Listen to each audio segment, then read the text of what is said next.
Değerli meslektaşlarım, hepiniz hoş geldiniz.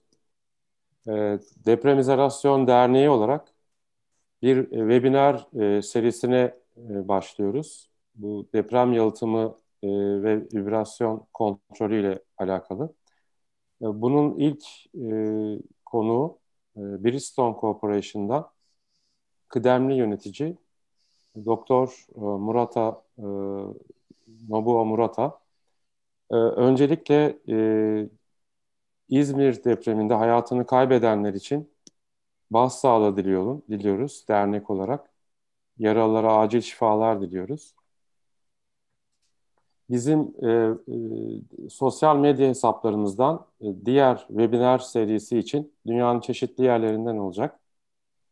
Şili, Yeni Zelanda, Amerika, İtalya gibi deprem yalıtımının çok uygulandığı ülkelerde ki uzmanlardan yine Murata-san gibi yardım alacağız. Bu konularda onların görüşlerini alacağız. Okay.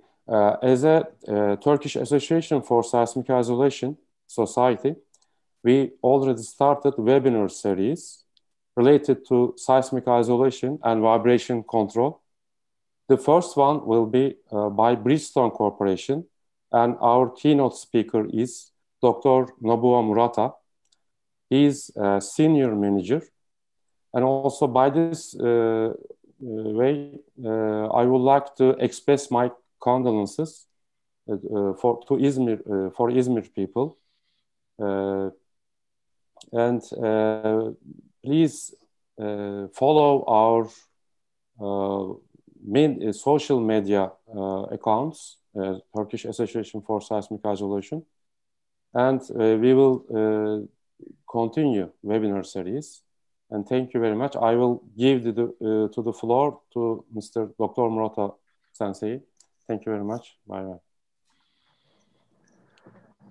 Okay. Hello, everyone. My name is Fatih Sütçü, and I'm from Istanbul Technical University, Department of Civil Engineering, and the Institute of Earthquake Engineering at the same time. So today I will be the moderator for this webinar. So before we start, I would like to shortly introduce Dr. Murata to you. Dr. Murata has graduated Mechanical Engineering Department from Kyoto University, which is one of the top universities in Japan. And then he did his higher education of Master's and PhD in University of California, Irvine. Dr. Murata has been working in Bridgestone Corporation for more than 30 years this year. And as of now, he is the Senior Manager of the Seismic Isolation and Vibration Control Products Development Department. Dr. Murata has been extensively working on the research and development of elastomeric seismic protection isolators, especially for buildings. He's been working on design and test of seismic isolation bearing systems for the projects in Japan, Turkey, and overseas other countries. And he has done lots of joint research with universities and other research and development projects with construction companies. He's also taken part in the development of the ISO of the rubber bearings and also the Japanese industrial standards. It's quite an impressive background, as you can see. So I'm really happy to be hosting Dr. Murata here today with us. And I should also mention that it is after midnight, 2 o'clock right now in Japan. So thank you for your very kind acceptance of this webinar, Dr. Murata. So if you don't mind, I would like to give the stage to Dr. Murata. And after the presentation has been finished, we can take some questions both in Turkish and English from the YouTube chat screen. Dr. Murata, there you go. The stage is yours. Thank you very much. Dr. Such, I cannot share my display now. I need some Sure. Yes. Just 1 second, it will be done. Yes. Bahadır Hocam, co-host, evet.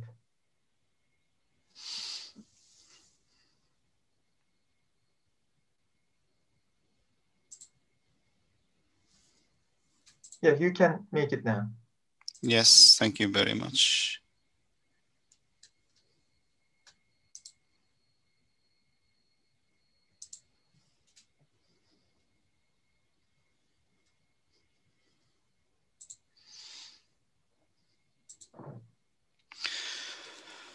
Hello, everyone. I would like to thank you to discuss and have a nice meeting with you in the TASI webinar. Here, this slide shows my title of the presentations. I'd like to have some brief presentation about our design and development of the seismic isolation bearings in Bridgestones, and as well as some aspect of an introduction to the Bridgestones practice in Japan and Turkey. Firstly, I would like to express our deepest sympathies to those who have been affected by the Izmir earthquake. The slide shows my contents. And firstly, I would like to make a brief presentation about the current status of the seismic isolation in Japan, and followed by the design and testing of seismic isolation bearings. And after that, I will introduce to this study of the seismic isolation systems design for the Turkish residential buildings, which is one of the joint research with the Turkish earthquake foundations and Bridgestones. And finally, I will show some examples of Bridgestones' advanced technologies of seismic isolators. So this slide shows the number of the seismic isolation buildings, SI buildings, per the time histories in Japan. After the Kobe earthquakes, the number of the SI buildings drastically increased. And until now, in average, about 200 buildings per year are base isolated in Japan. And during these 2 decades, we have many major earthquakes, and many records have been obtained during that seismic event, and all of them verified the efficacy of the seismic isolation scheme. The demand of the seismic isolation in Japan is now increasing. Here in the left side pie chart shows the demand types, application type of the SI in Japan. And especially recently, the application to the warehouse are now increasing. It comes from these current conditions about the kind of internet shopping through, for example, the Amazons and the other the companies, and they need sophisticated warehouse which can protect the inside of the warehouse, the properties, by the SI. Therefore, now the SI for the warehouse is becoming the popular. And also the hospitals, residentials, or office centers, or the public office, they are the application in Japan. And on the other hand, in Turkey, it is surveyed by the Bridgestone that mainly the application is now in the hospitals. But it seems to be that gradually the application will be extending the ranges to data center or the residential houses. So it will be the kind of the trends of the both countries regarding the SI market. And when we look into the type of the SI devices which are used in this SI buildings, that on the left side, this pie chart shows that of in Japan, and the rubber bearings, including natural rubber type bearings, lead rubber bearings, or the high damping rubber bearings, are the most popular devices. Mostly more than 90% is those kind of rubber bearings are used in the SI buildings in Japan. And in Turkey, it is quite different. The situation from Japan is that the FPS is the most popular devices, 66%. And the other rubber bearings are the 34%, and the high damping rubber bearings. Actually, this is Bridgestone's most the aggressively promoting products. It's just only the 0.1%, almost nothing right now. And in Japan, from 1990s, we have many major earthquakes, previously I said, and especially the 1995 Hyogo-ken Nambu earthquakes is one of the biggest earthquakes. And in 2011, which is a huge earthquakes we suffered in the Tohoku, the northern part of Japan, and so many the big economical losses and many human lives were lost in these earthquakes. And in 4 years ago, 2016, we have Kumamoto Earthquakes in Kyoto, Kyushu Island, and which also had a very big intensity in the shaking. And so not only these three, but also those kind of major earthquakes occurred in the Japan. So in these 20 years to 25 years in Japan, it is a very active period of the earthquakes. During the 2011 Great East Japan earthquake, the Tohoku earthquake, in that area, almost 230 buildings were isolated.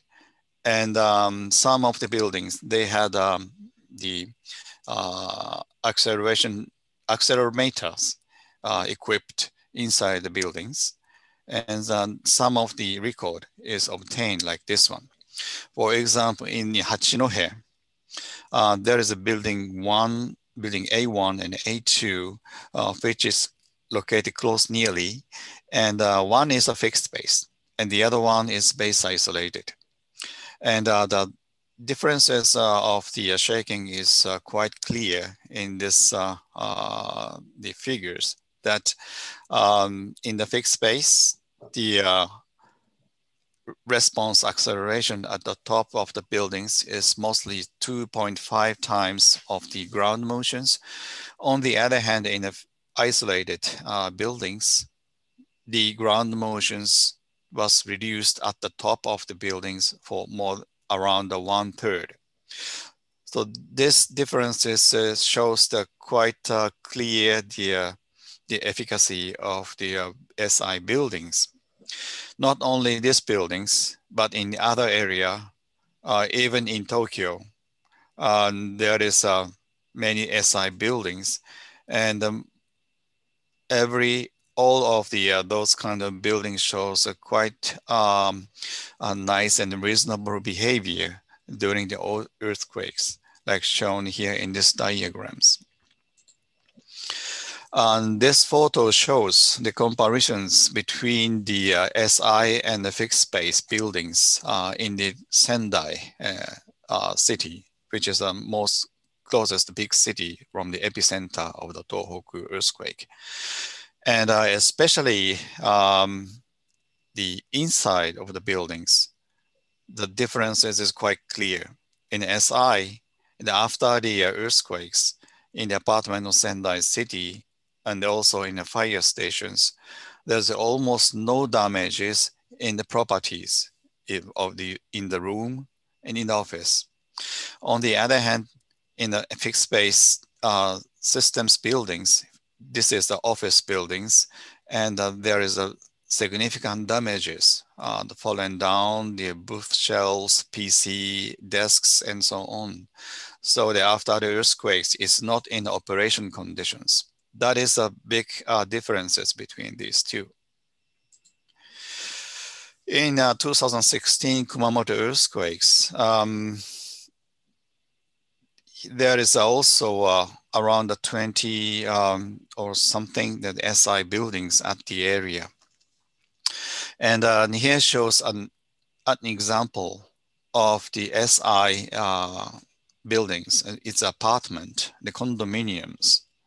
And the condominiums is 15 stories and supported by the high damping rubber bearings for 10 pieces and additional steel dampers. The Bridgestone made a hearing survey to the residents of these SI buildings. And all of the answers was quite positive to the SI systems. And there's almost no fall and no sound on the tableware dishes or the no fall down of the furnitures. And also they are going to aggressively choose, they're thinking to choose the SI residential for the next opportunities. So they have really, they recognize really the nice efficiency of the SI residential buildings for the safety of their life in the condominiums. And this slide shows some Bridgestone's activity since the 1980s. We started R&D in 1980s and supplied isolators since today for more than 2,100 projects in Japan and more than 74,000 isolators. This is our surveyed results, but the market share in Japan right now is around 50. And not only domestic sales, we extended our market to the other countries. For example, in the United States, we supplied to Los Angeles City Halls or New Dian museums, or in Southern America on 2 projects, embassy in Peru and so on. And in the East and Southeast Asia, for example, in Taiwan, we supply to stock market exchange data centers or the Indonesia, some head office of the Gudang Garam company. And in Italy, we supplied our bearings to the sport center of the L'Aquila in Italy. And in Turkey, in 2018, we completed our supply to the Akbank data center. This slide shows the Akbank data center buildings. And here is the building bearings, which we supplied. It is lead rubber bearings. The maximum size of 1.4 meter diameters isolators. And here shows an example of the hysteresis curves, which was obtained during the prototype testing of the bearings. So next chapter is about the design and testing of seismic isotope bearings. So this slide shows the principles and definitions of the SI devices properties. Maybe these slides will be very primitive for you, but I would like to review a little bit about this, the definitions of the properties. So here shows the typical hysteresis curves of the isolation devices in the shear directions. Basically, the shape and definition is the same for HDL, LRB, and also the FBS. All the systems are the combination with the natural rubber type bearings and the additional dampers. And important characteristic is that the effective stiffness. here, peak to peak, the stiffness. And the QD is which is called characteristic strength, is the intersections of the y-axis and the hysteresis curves, and the pulse yielding stiffness KD is shown here. And also it is important that the loops area means the dissipated energy during the earthquakes by the SI devices. And here in this slide shows the design flow of SI buildings in Japan. And in Japan, we have certification systems of the SI buildings by Ministry of Land, Infrastructure and Transportations. Each manufacturers, when they developed new types of the bearings in a series, they have to get the certifications before getting to the market. And to get these certifications, we conduct several types of type testing for the new SI devices. And the results will be reviewed by the third inspection body. And the results will be confirmed at this stage. Then we submit the documentations to the MLIT, and the SI bearings are certified. After that, we open those kind of technical data to structural engineers. And then structural engineers can choose the isolators from this the certified data base. And structural engineers, when they design the bearings, and the buildings will be also certified by the MLIT through the peer review. And then when they ordered the bearings to the manufacturers, we do not conduct the prototype testing per each project. And we do only productions testing of the products for the quality control, but it's 100% testing. So in other countries than in Japan, usually the prototype testing will be required per each project, but it is not in Japan.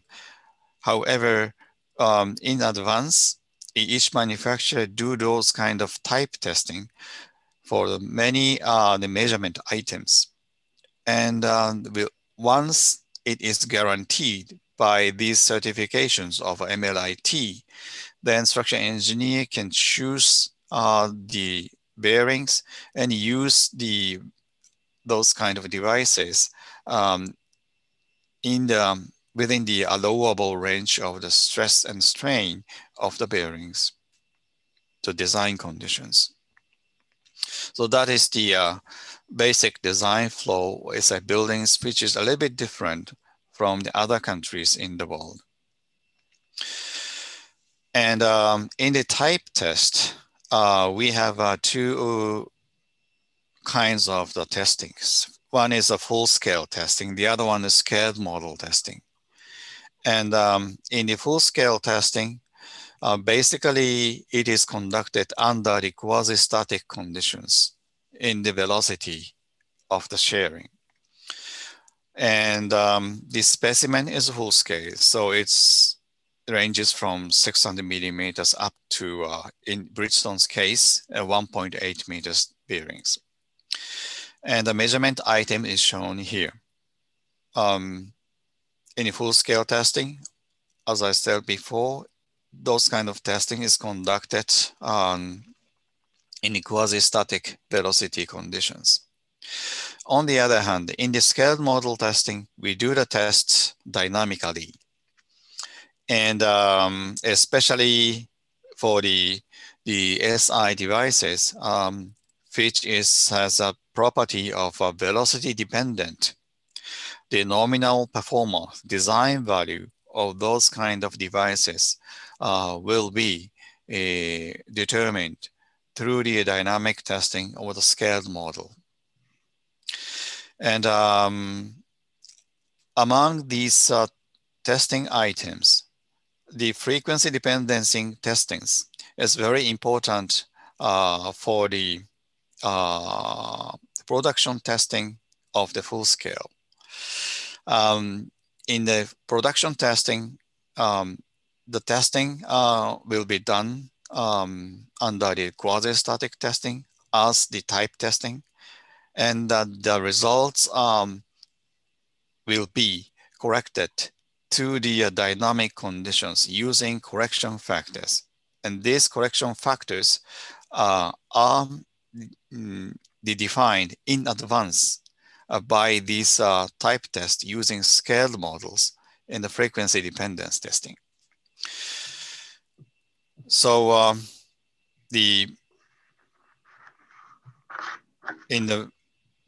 for example, for high damping rubber bearings, the stiffness or the damping ratios which will be used for the design of the structures are defined using the scaled model testing, and the productions of the full scale will be tested and verified by the full scale testing using those kind of correction factors. This is a very important point of the systems. The photo shows one of our testing machine, which is the biggest one, that has the maximum compressive load up to 5,000 tons in the vertical directions, and 1.5 meter strokes in the shear directions with the shear load of 1,000 plus minus 1,000 tons. And it is quasi-static loading testing machines. And in the Bridgestones, we have another two machines, 1,000 tons and 3,000 tons machines. And these three production testing machines are used for the production test for maybe more than 4,000 bearings per year. We are doing a 100% testing in these factories using these testing machines. And this schematic pictures shows the dynamic loading testing machines for the scaled models. This is 100 tons machines and 200 tons machines, which are used for definitions of the design values and also the R&D of the new isolators in Bridgestones. And after that, I will introduce some of the important the properties of seismic isolators. This is the shear strain dependence in the high damping rubber bearings. This figures shows the relationship between shear strain and the stiffness and the damping. And these curves show the stiffness or shear modulus dependent on the shear strain. And these lines is that of the high damping ratios. Both is expressed as the polynomial equations as a functions and will be used for the numerical models of the time history analysis. For example, here, the red curves is experimental results, and the black curves is the bilinear models, which is used popularly in the time history analysis. This is the shear strain dependence.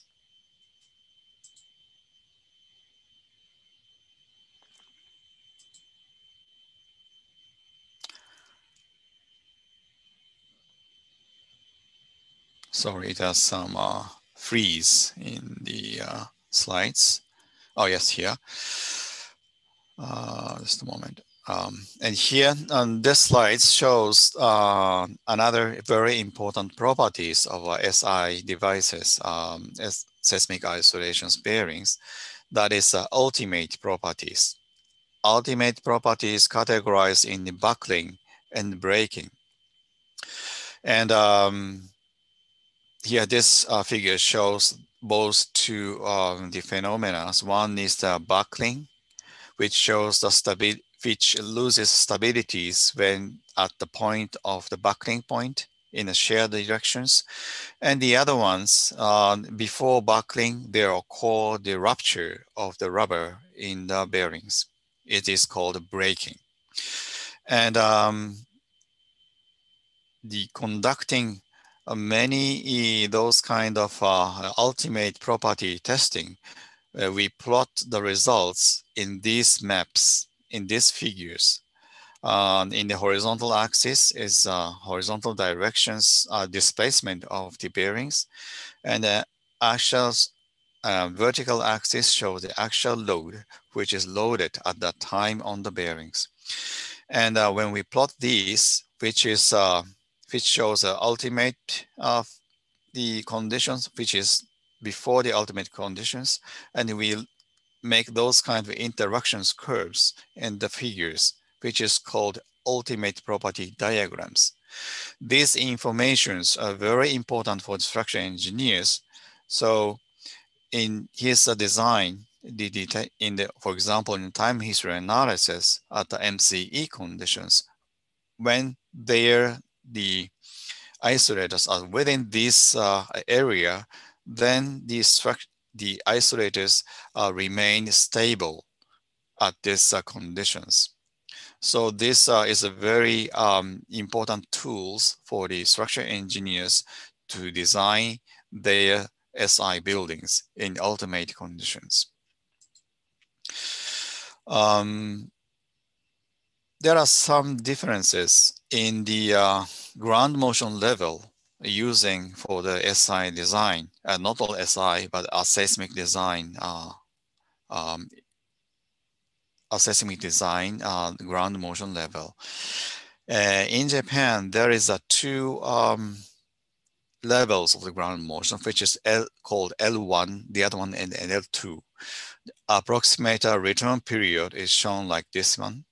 It's rather small, in my feeling, compared with that of the Turkey or the other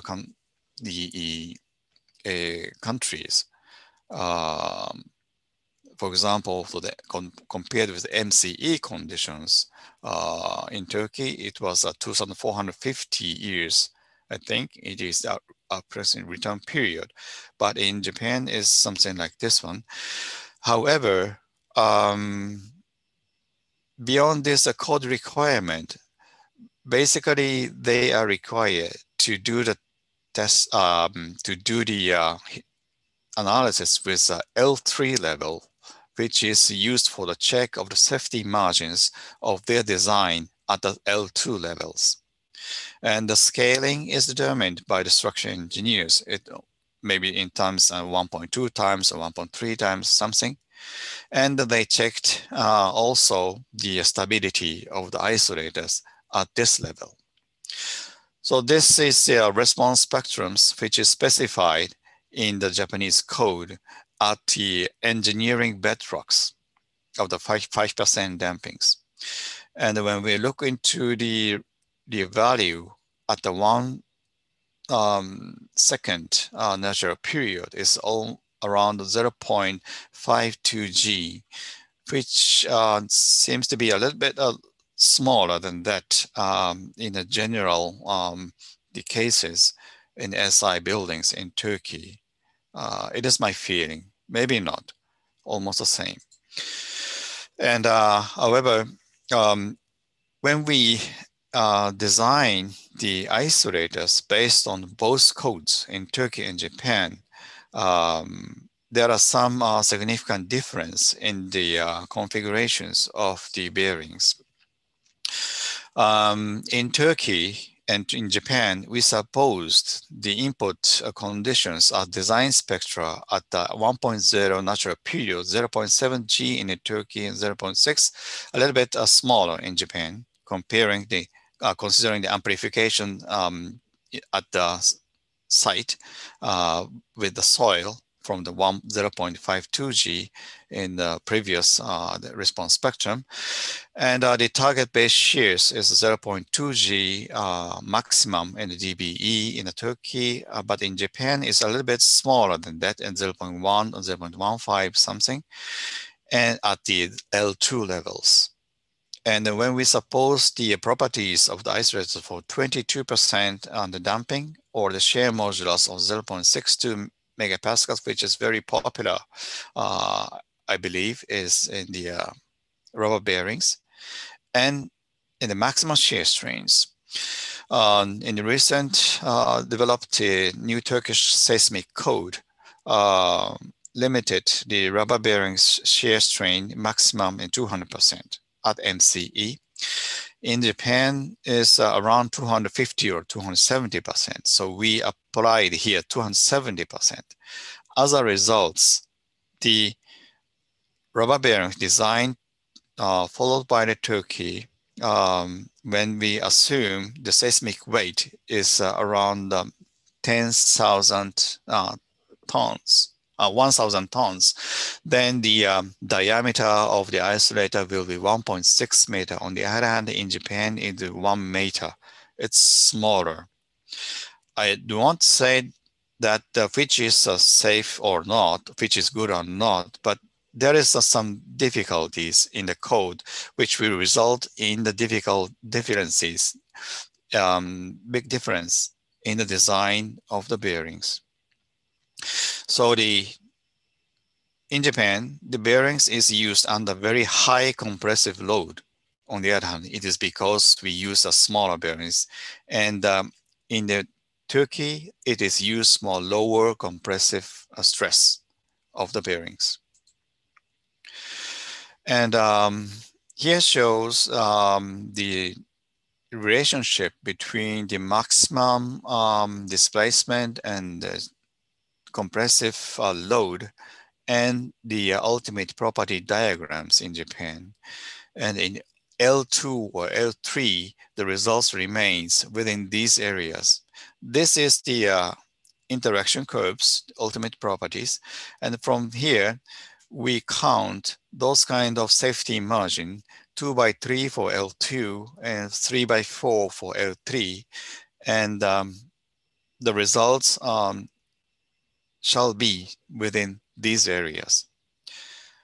And still we have a enough safety margins to the ultimate properties.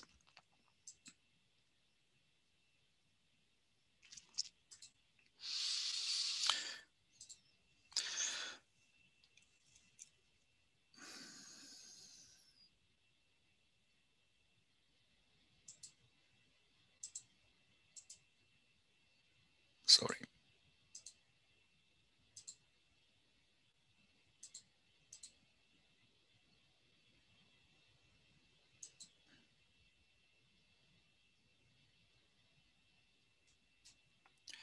It is expected to move. This is motion picture. I'm sorry, I will go back and do again. Yes, it moves.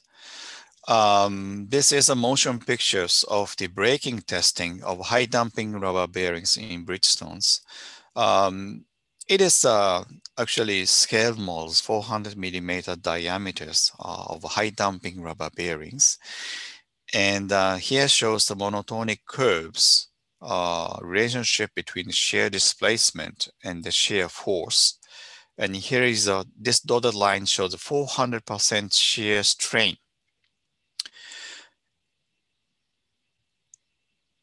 And braking occurs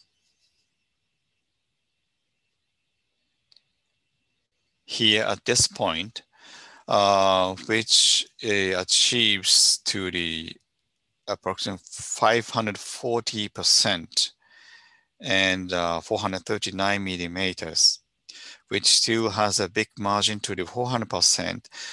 that is the specified maximum the ultimate displacement in our certifications, but still we have such a big safety margins.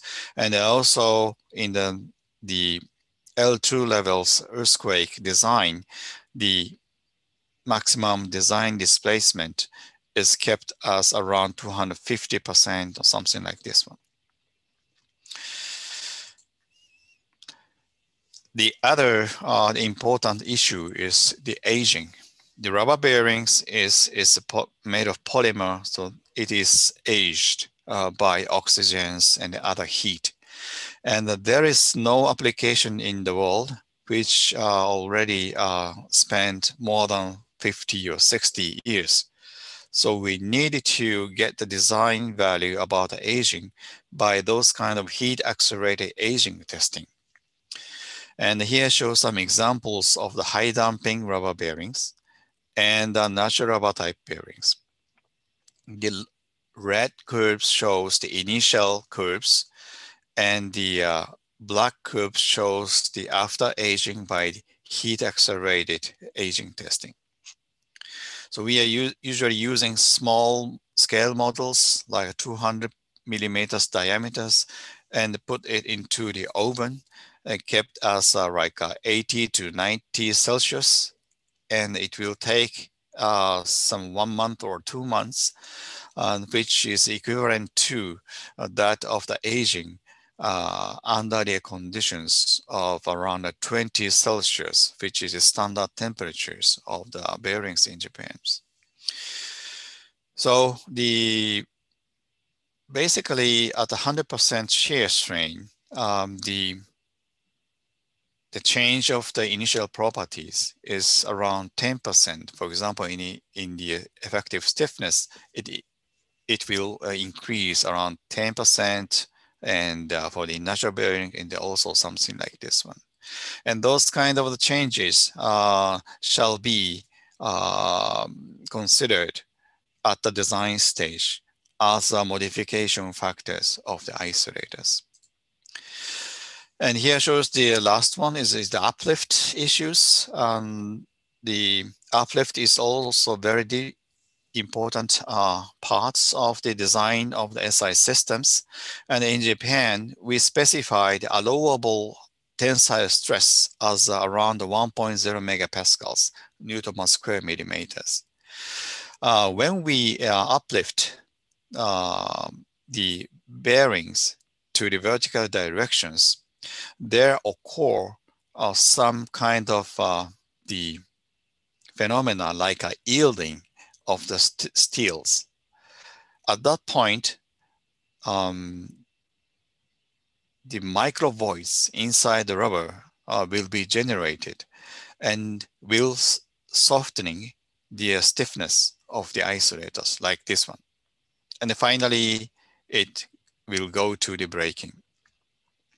So we specify the allowable stress around this yield point as some of the methods, and it is considered at 1 megapascals.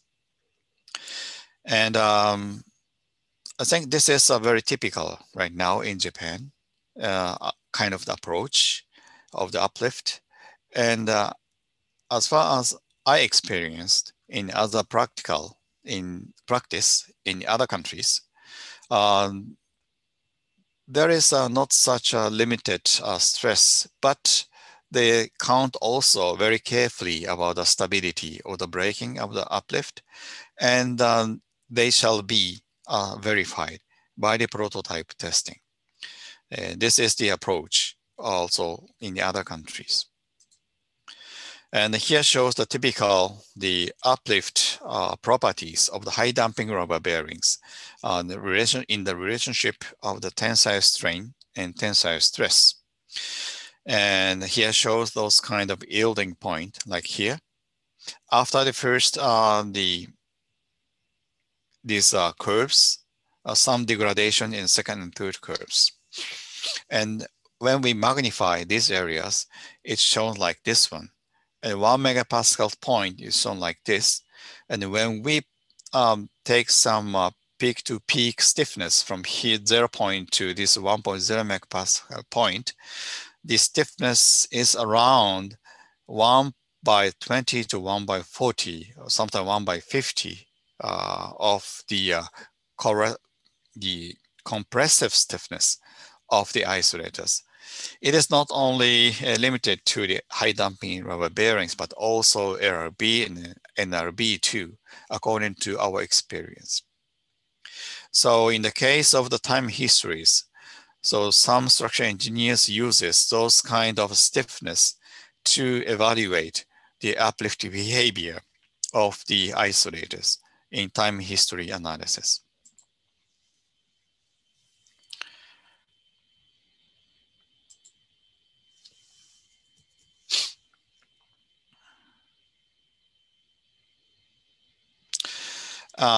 So next, I will go to the next chapters about a study on SI systems with mainly high damping rubber bearings for the design of Turkish residential buildings. This is one of the joint research with the Turkish earthquake foundations. And in this study, we picked up 5, 10, and 15 stories, 3 types of the buildings from the database of the earthquake foundations, which is constructed in the period of 2000-2015. The characteristics is shown here in this table. And also the site of this, these buildings are assumed here and close to the North Anatolian Fault. The 2 sites, one is a 10-kilometer distance, the other one a 25-kilometer distance from this fault. And here shows the response spectrum in the accelerations at the MCE of the 2 sites. The red shows the 25 kilometers, blue line shows the 10 kilometers. And the parameters for the response acceleration at the 1 second is shown like here. And for the base isolations, we used high damping rubber bearings mainly. For 5-story buildings, we used the softer compound, which has a shear modulus of 0.4 megapascal at 100% shear strain. The other ones for the 10 and 15 buildings is 0.6 all. Those 2 is a Bridgestone's code, actually. The shear modulus is 0.6, is 1.5 times harder than that one. And here shows the performance modification factors, lambda factors, of the upper bound and lower bound. And both hysteresis curves shows in a numerical analysis like this one. By the way, this models is called DHI models, which is originally developed by Bridgestones. And now it is implemented in the ETABS and SUB 2000, which is most popular commercial programs, computer programs for the seismic design. And the design target was shown like here is for the base shears of the isolated maximum displacement at the DBE and MCE under the upper and lower bound, and it was a 20% less in the base shears and a 70%, and also it's checked on the safety UPD, is the isolated displacement, which is not we did not comply to the Turkish code. This is kind of a challenge in this project. We use these isolators at the MCE over 200%, which is specified in the 2018 Turkish seismic code. And this shows the results of time histories. And mostly the results was within the design target, except one cases, which is 5 stories at the 10-kilometer sites. That is rather big earthquakes, and also the buildings is lightweight structures. Therefore, there is not enough periods shifting by the isolators. But still, the exceeded this ratio is not so big one, 21.25%. And here show the typical flow accelerations diagrams in these figures. It's shown like this. It shows really a nice reductions of the flow response accelerations compares with the ground motion. This is the average of the 11 earthquakes which are used in this time history analysis. And also the ultimate properties of each isolators were checked using this UPD. This is the plots at the DTM in the UPD, and most of the plots are within this stability ranges for the 5-story height, 10-story buildings, and 15-story buildings, except some of the isolators which are used in the 5-story buildings. As I told you before, in the 5-story buildings, it was very challenging because of the lightweight structures under the 10 kilometers from the fault. And for the 10-story height buildings, we made comparisons between the different types of the SI devices, HTL, LRB, and FPS. As a conclusions, there is not significant differences between these 3 devices for these cases in the maximum displacement and base shear coefficient. And there are some the characteristics in some the displacement and the base shears, but almost negligible. There's no significant difference between these 3 devices. Here shows the hysteresis curves obtained during a time history analysis of 3 devices. This shows the very typical the curves here. And in this study, not only numerical analysis, but we also conducted the prototype testing following Turkish seismic code. And for this project, we designed, which is not a standard, the configurations of the bearings, but more optimized in Turkish seismic code requirement. We assume more lower compressive stresses. And so the bearings is specially designed for this project. Actually for this, for the Turkish applications.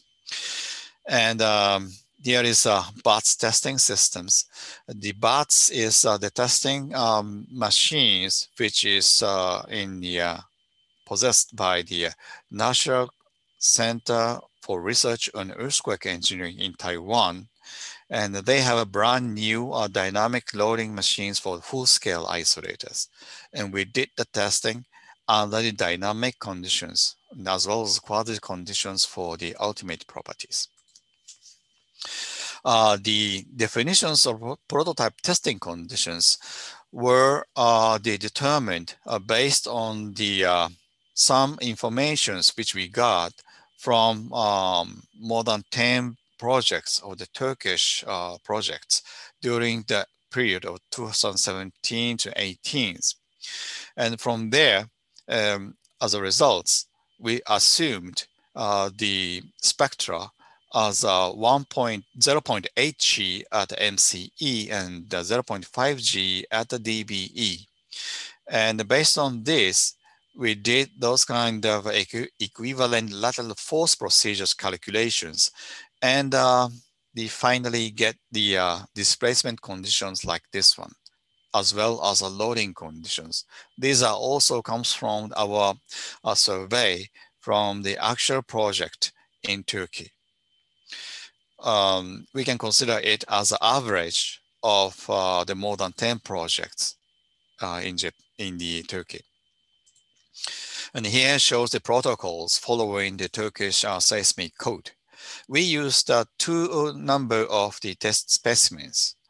And it is because that when we use only one bearings and cover all of the testing items, the fatigue of the tested bearings is quite big, and therefore at the later at the ultimate property testing on something, which is usually done after those kind of the fundamental property testing, we cannot get the adequate results. So maybe we underestimate those kind of properties of the bearing. Therefore, we separate it in two parts and using two different specimens, which is kind of the recommendations to the new Turkish seismic code. And mostly it is loaded by dynamic conditions, and the ultimate properties is done by quasi-static conditions. And here shows examples of the fundamental design conditions results. The maximum conditions is 241% in the shear strain, over 200%, and still it remains quite stable under the G plus 0.5 Q loading conditions. And also even the large compressive stress load still under the 241%, it shows stable the curves like this one. There are some the effects of the compressive stiffness in the figures of the curves.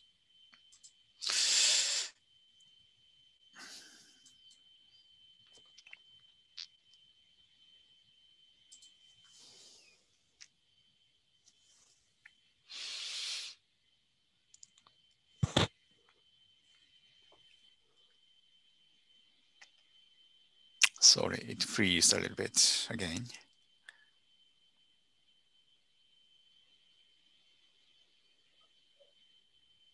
Yes, this is the results of the ultimate properties.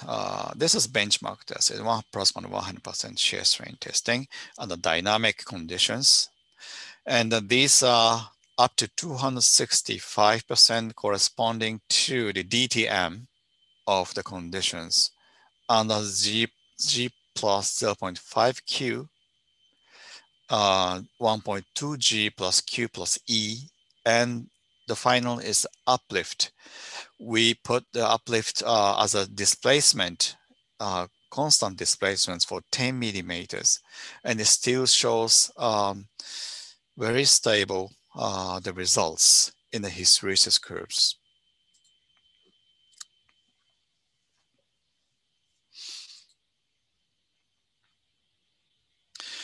And sorry.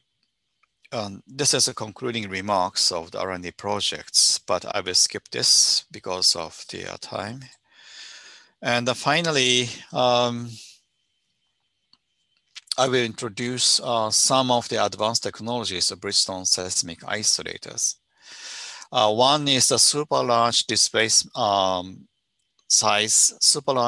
isolators for LRB, HDL, and NRB.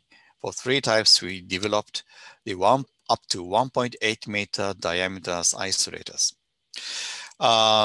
These ranges in the building stories from 5 to 30 or something is a very popular ranges which there the SI is applied in Japan. And now the range is extended to the lower size and the higher size. And in the higher size, for more than 100 meter height of the buildings is now isolated in Japan using very big size of the isolators. And here shows the biggest one. It is a lead core bearings, which was tested in UC San Diego's up to 1.2 millimeters maximum displacement. And one of the challenges in technically about manufacturing of these bearings are the curing or vulcanizations, which is one of the most important manufacturing process of the rubber isolators. This process will optimize the properties of the bearings. And the key issue is the heat conductions. And we applied the sophisticated finite element analysis method as well as all the simulations of the chemical reactions inside the rubber through the heat conductions. Actually, this time spans more than 24 hours, 30 hours or so on. And we optimize the temperature and the time patterns of these big size of the isolators. And finally, we get those kind of the designed curves of 1.8 meters diameters, and they are applied to the super high-rise the condominiums, which is mainly now built in the metropolitan areas of the Tokyo. And this is the motion pictures in the UC San Diego's or the 1.8 meter LRBs using the input data of the shaking of the Tohoku earthquakes, which was obtained by the numeric time history analysis of the isolated structures. The next topics is about the hyperelastic finite element analysis for the high damping rubber bearings. And we, as I told you before in this presentations, we developed the new types of the analysis models for the high damping rubber bearings, which is called deformation history integral type models, DHI models, which is used for the firstly for the finite element analysis. And then when we reduce the degree of freedoms to bilateral, then we can optimize it and we can use it as a time history numerical models. And it is now implemented in ETAPS and SAP 2000.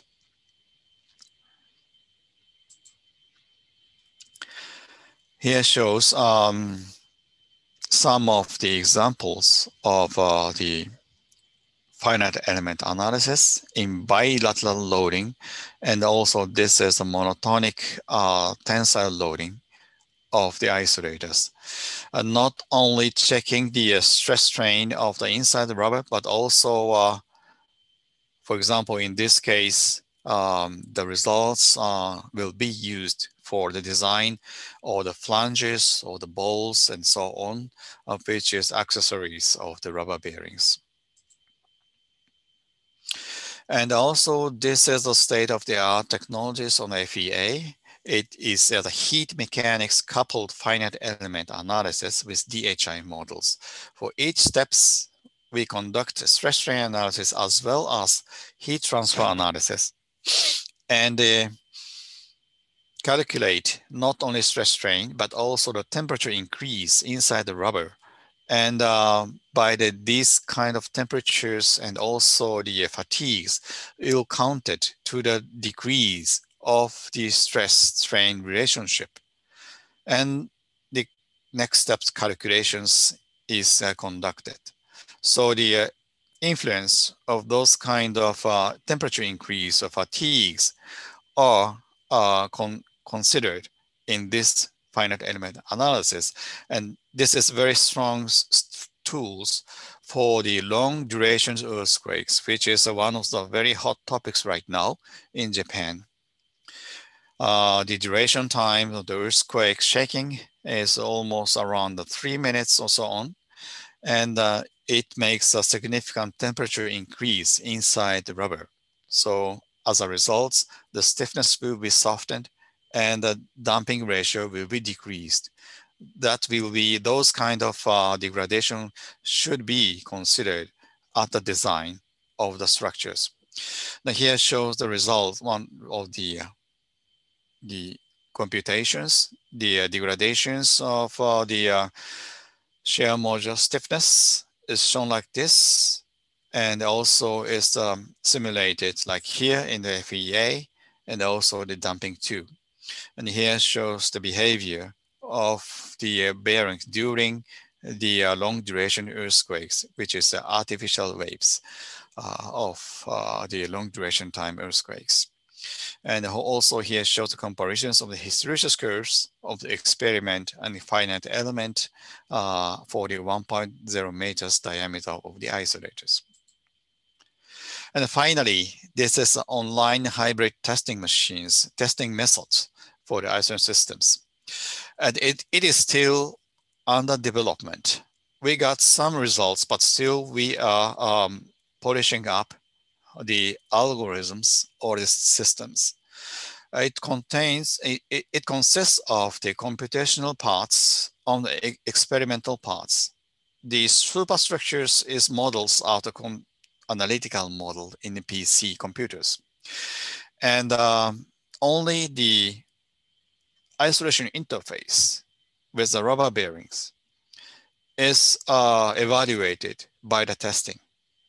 So this model, the equations of the motions consists of the computers and the testing machines, which is in one line. And step by step, this equations is solved and the solution will be obtained. So by this testing method, we can evaluate the behavior of the rubber bearings much more accurate than the numerical simulations and close to the shaking table testing with much smaller equipment. For example, in the case, this is a building of the 10-story height hospitals and supported by the isolators from 700 to 1.2 meter diameters of high damping rubber bearings. And these are models like this one. We use the scale models as the model for the actual the isolator interface here. So this is a real models of the isolation interface, and this is online testing models.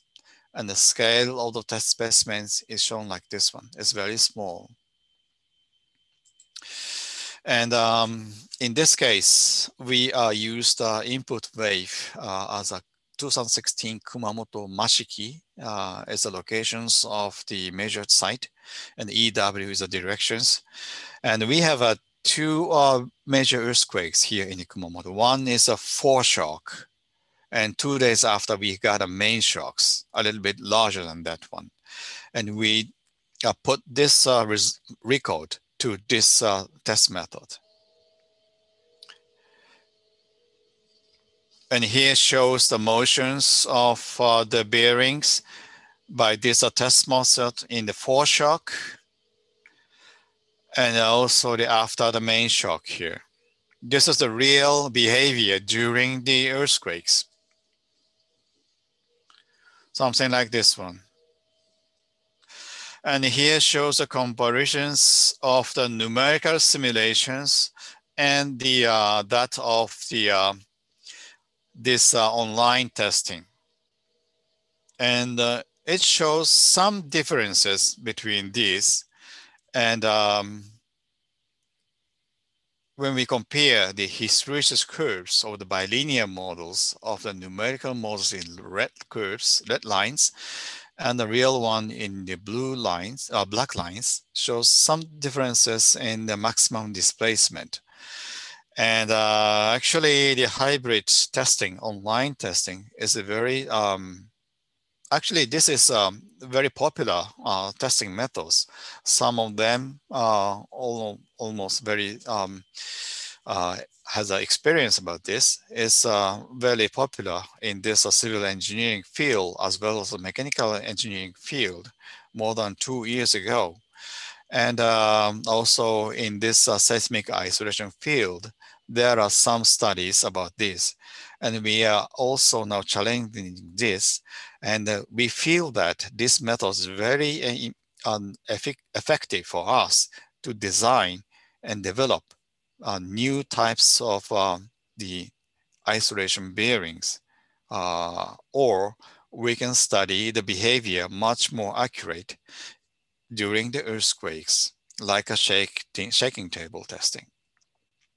So we are now developing these testing methods. This is the last one of our topics in the advanced technologies. So this is a summary of my presentations. I'd like to not go one by one, but through these 4 chapters, I believe I could send you some information about Bridgestone's activities on the seismic isolation bearings. So thank you very much for your kind attentions. And thank you very much from Bridgestones too, and the Brisa, which is our exclusive distributors in Turkey. And thank you very much. Thank you very much, Dr. Murota, for your presentation, despite the late hour in Japan. Actually, there are a couple questions I would like to ask you that came from the audience.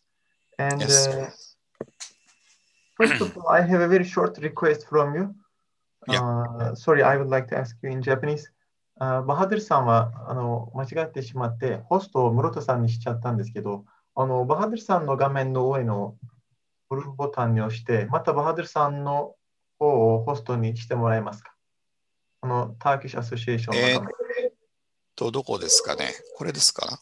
ターキッシュアソシエーションの画面に右上の青いボタン、右クリックしてホストにすることです。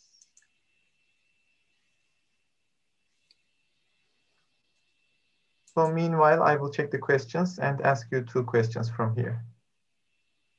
青いボタン、これかな？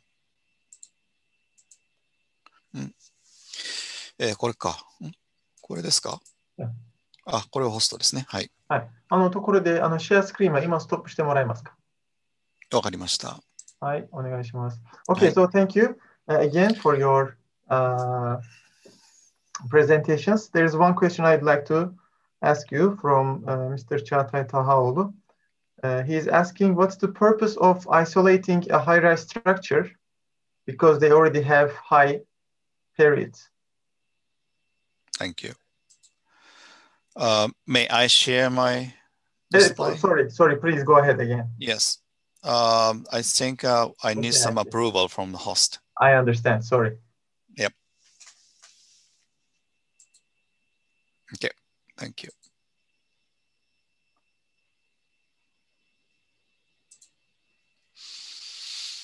Okay.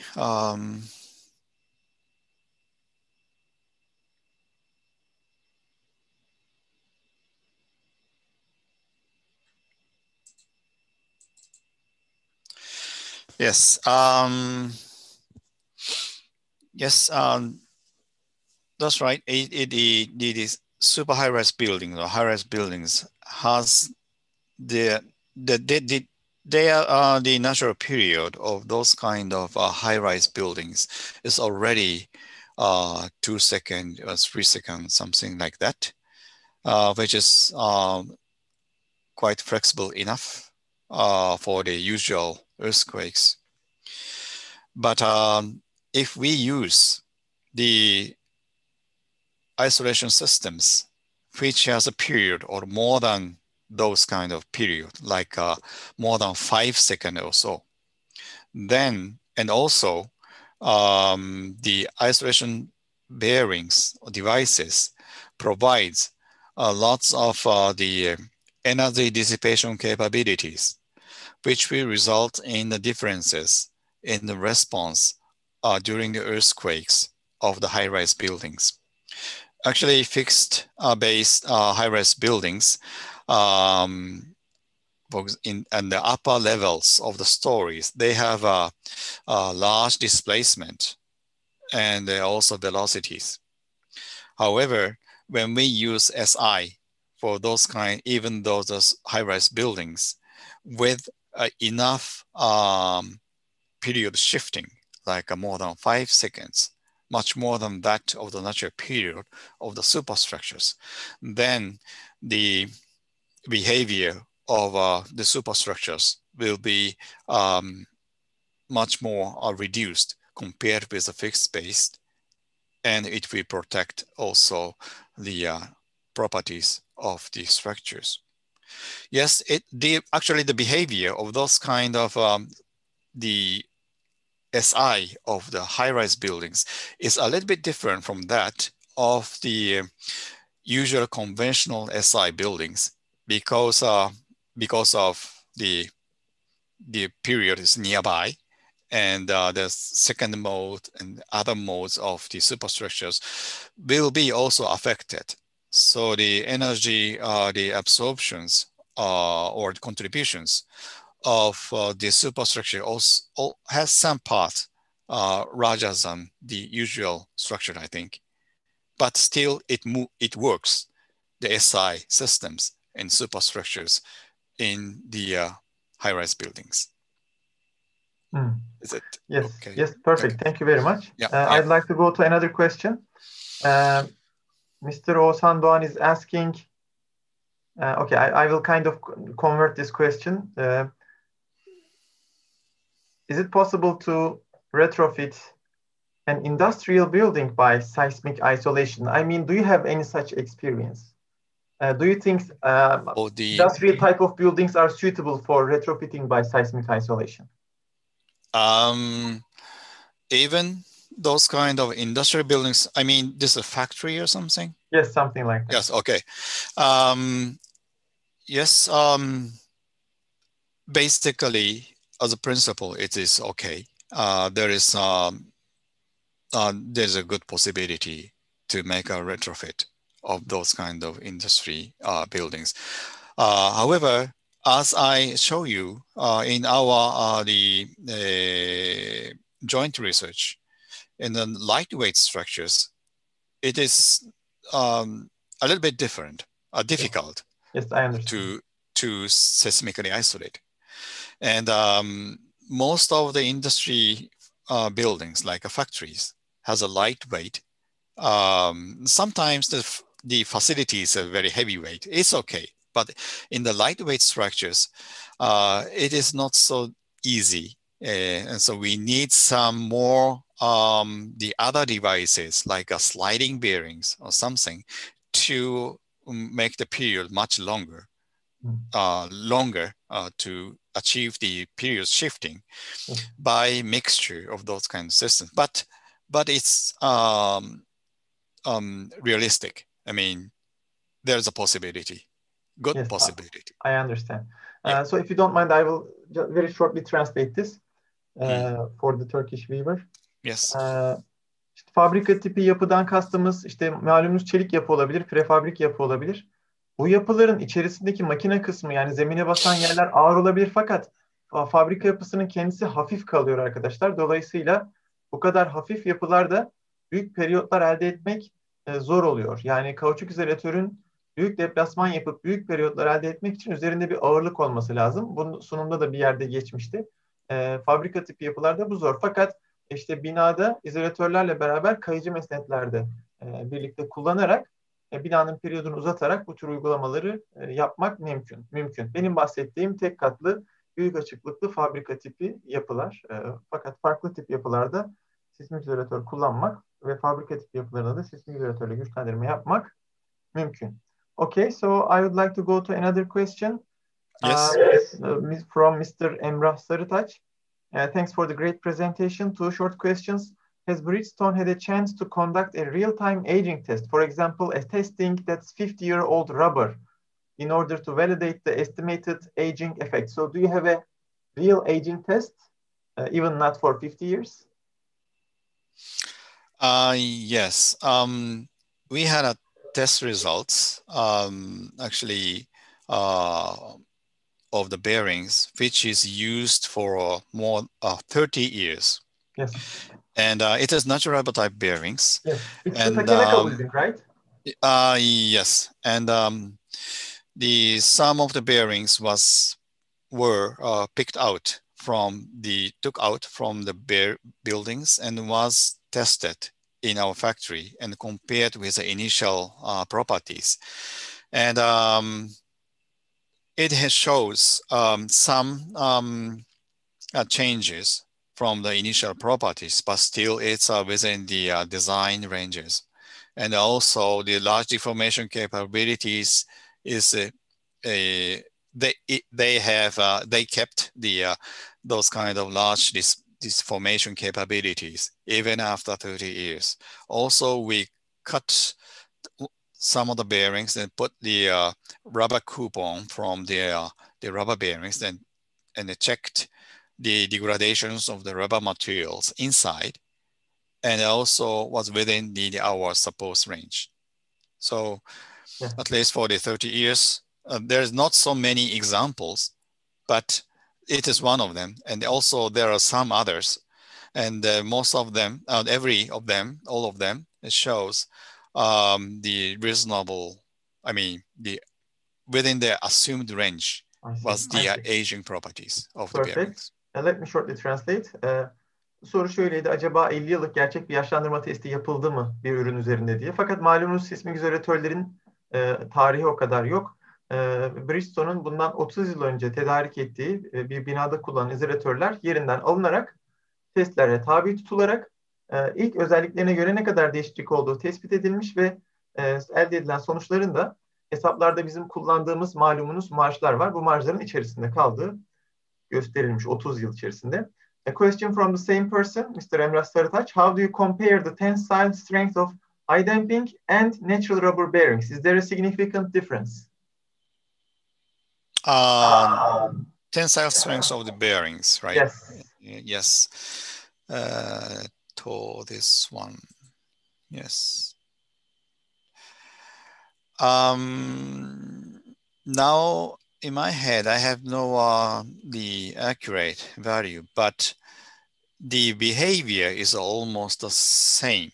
However, it is my feeling and not evaluated so officially, but the high damping rubber bearings, because it uses the more ingredient, the carbon, not only the carbon, but the other the ingredients in the compounds to generate the damping the factors. So when it tensiled, maybe the behavior a little bit different from the NRB. And here, this results is about high damping rubber bearings. So as far as we evaluate this, the results shows not so big difference. But when we evaluate much more in detail, like the tensile properties after aging or tensile properties after uplift, the aging, what will be, or something like that, may be different in these materials.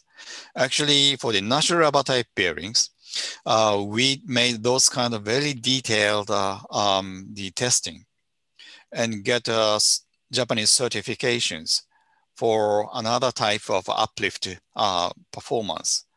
But now, not for the high damping rubber bearings so much. So yes, it's almost the same, but we need to study much more further for more detailed informations. I see. I understand. Thank you very much. I'd like to go to another question. Actually, this one is interesting. This is from Mr. Ayken. I think he's from He's in the Yeah, US right now. yes, Yeah. my friend, and, yes. Yes, and he's saying, Dr. Murata, thank you very much for your really informative presentation. And he says, how many specimens are tested to establish the UPD breaking strain for each type of rubber compound? Oh, very, very good questions. Of course. Yes. For each sizes, I mean, for each shape of the isolators, like which will be characterized by a shape factor, secondary shape factor, first shape factor, so on. Maybe 3 bearings or something. I see. But totally much more for all of the bearings. I mean, for each size and not so many. Yeah. Yes, the number of the isolators will be limited a little bit. But we have enough the number of the test results for various shape of the isolators, and then we can we defined those kind of UPD, not only the each size but also it's the summarized with the various shape factors and various shear modulus, and made some assumptions with significant, with enough number of the test results, and which will be used to make the UPD for each size. Does it make sense? Or, okay. Yes, perfect. Yeah. Perfect, makes sense. So it is, okay, last question, if you don't mind, because it's already very late in Japan. And this one is from Mr. Mehmet Emre Özcanlı, who is also the president of the Turkish Association of Seismic Isolation. He's saying, thank you very much indeed for an excellent presentation. And he's asking, what's the maximum tensile strain in percentage that you carry out during the tests? So how far did you go in percentage for the tensile? Do you remember? For the, sorry, not this one.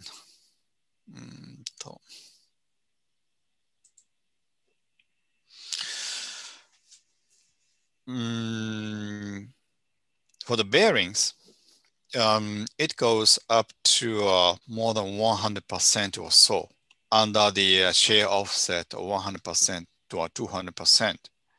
But mostly the testing machine has some capacity of the limited of the uplift, deformations, displacement. So bearings will usually, in our company's case, maybe 100% of some things. And yeah, that is my answers. Yes, I understand. Yes, around these values, maybe more. It depends on the given shear displacement or shear strain to the bearings. If the bearings is sheared up to, for example, 250% or 300%, then uplift will be a little bit smaller than that of the 0% shear strains. And for example, without any shear strains, the tensile properties, the breaking points will be more than 200% something. I understand. Yep. There is a very short controversial question. If you don't mind, I'd like to ask you. It says that you are one of the major, or actually the biggest supplier in Japan, but your market share in Turkey is quite low. I mean, there are several reasons for this, but I mean, what's your biggest challenge? Can you please shortly summarize this? May I ask you the same questions? Yeah, the same question. It is. Yes. I don't know why. I will happily answer. Actually, maybe I'm not sure, but the manufacturing in Japan and exporting to Turkey, and I feel it might be the cost levels will not meet in Turkish demand, I think. I understand. And the in current status. also high, right? Because just now you showed us like you go up to 500%, but the limit is 200, something like that. Yes.